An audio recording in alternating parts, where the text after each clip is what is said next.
Sabi nila, there's plenty of fish in the sea.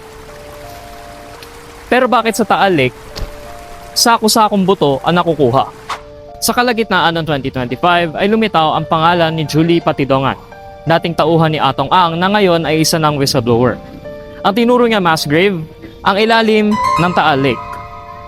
Let's cut to the chase. Nitong July 2025, nakuha ang mga human skull at ribs sa Taal Lake. Ito ang nakakakilabot. Sabi ni Patidongan, nasa higit 100 na sabungero ang tinapon sa Taal. Kabilang na dito ang mga drug lord. Itong December 9 lang ay nahanapan ng sapat na evidence ng Department of Justice si Ang at ang 21 pang iba.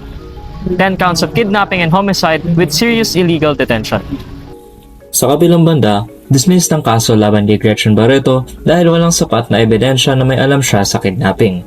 As of now, kahit nag-release na ang DOJ ng resolution para sa indictment niya, inamin ni Prosecutor General Richard Anthony Fadulion na hindi pa rin mahuli si Ang.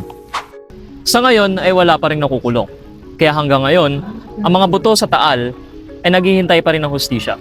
Now that's the chase.